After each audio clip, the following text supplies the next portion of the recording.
learn in the kitchen. I'm going to show you how to make braciole.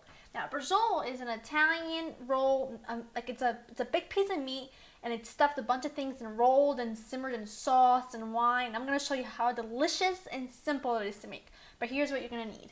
You need a can of crushed tomatoes, some hard-boiled egg, a regular raw egg, some Parmesan cheese, some shredded mozzarella and provolone, some chopped up prosciutto di Parma. You need some breadcrumbs, fresh parsley, some garlic, red wine, salt, pepper, extra virgin olive oil, and of course, the star of the show, a piece of flank steak. Okay, first thing we're going to do is we're going to pound it out because we want to make sure that it's thin enough to roll it and stuff it with a bunch of different things, but you want to make sure that it is large enough to stuff, or else if you stuff it just like this, it won't really work. So here's what you're going to do. You want to line the bottom of your board with some silk wrap, and then you want to do the same thing on the top because you don't want your meat mallet to touch the actual piece of meat. And we're going to pound this out until it's about a 1/4 inch thick.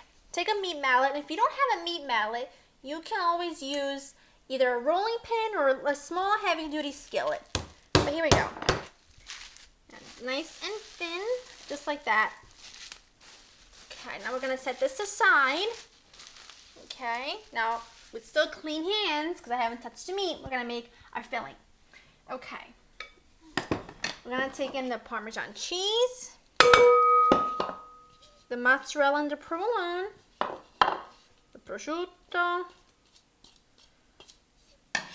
the breadcrumbs, and the parsley and the garlic.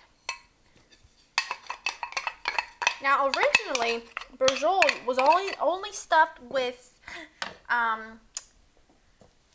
the Parmesan cheese, the garlic, and the parsley. But you know, everybody's updated ever since then. So now everybody has their own variation. But this is mine, and this is the way my family makes it. So I'm just gonna season it a little bit with salt and pepper. Not too much salt because the cheeses have a lot of salt in them.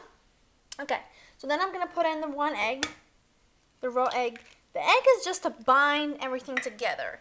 I'm going to put in a couple tablespoons of olive oil. The olive oil is just going to keep everything really moist. Okay. Here we go. It's almost done.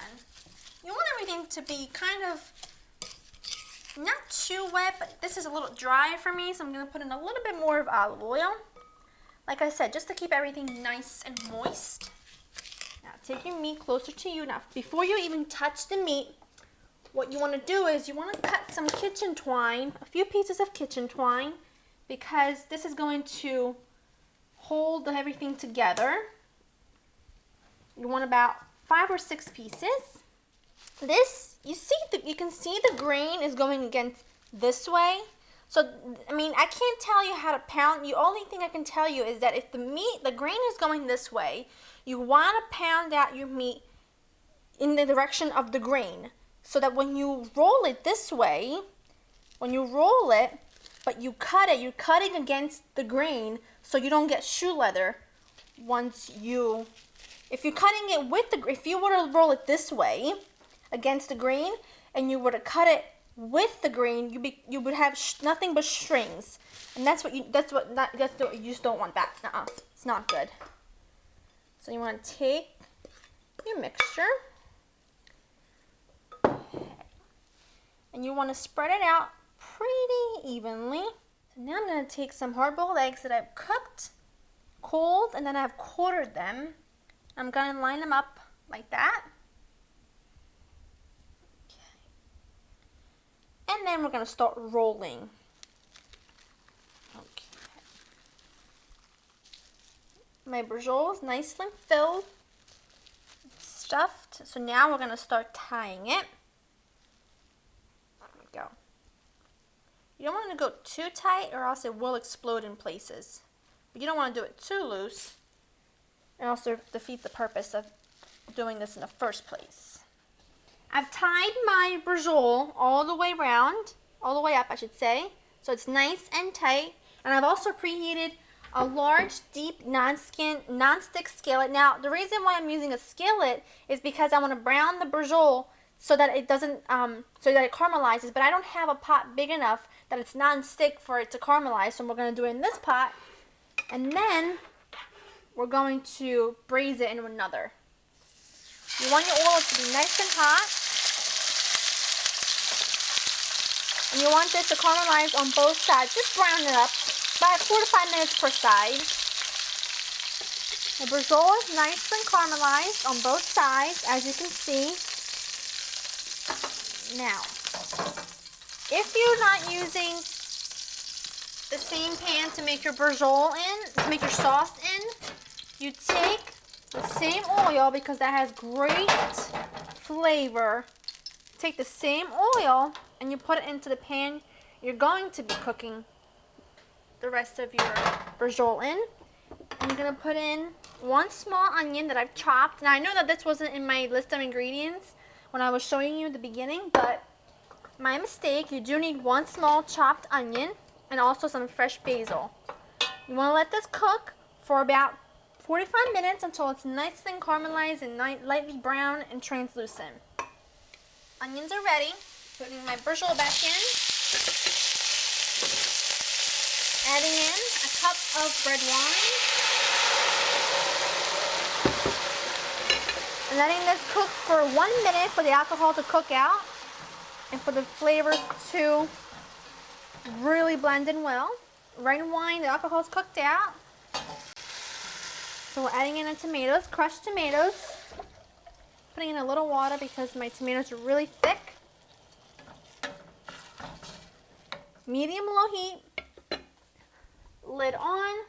But before, let's just season it really quickly with a little salt and pepper. Look. Lid on for 1 hour and 10 minutes. My braciole's been cooking for 1 hour and 15 minutes on medium-low, and it's absolutely perfect. I'm going to take it out. Taking it out and letting it rest for 10 minutes before I slice it. Now what I want to do in the sauce, I'm going to let it keep cooking for 10 more minutes, but I'm going to add in some fresh basil right in the sauce. Now the sauce, you can use some of it to go over the braciole, and you can use the rest of it. Boil a pound of pasta and it'll be perfect over some rigatoni or penne or anything you like. So let this rest for 10 minutes and then we'll slice it. It's been 10 minutes since my braciole's been resting. So I'm just going to ladle a little bit of the sauce to the bottom of the plate where I'm serving it in. I just want to make sure that I keep the braciole nice and moist. There we go. Time to cut it. Now, I use the strings as a guide for my slices. You see what happens when you cut against the grain? Look at that. You get beautiful slices. And guess what? You don't get shoestrings. It's perfect.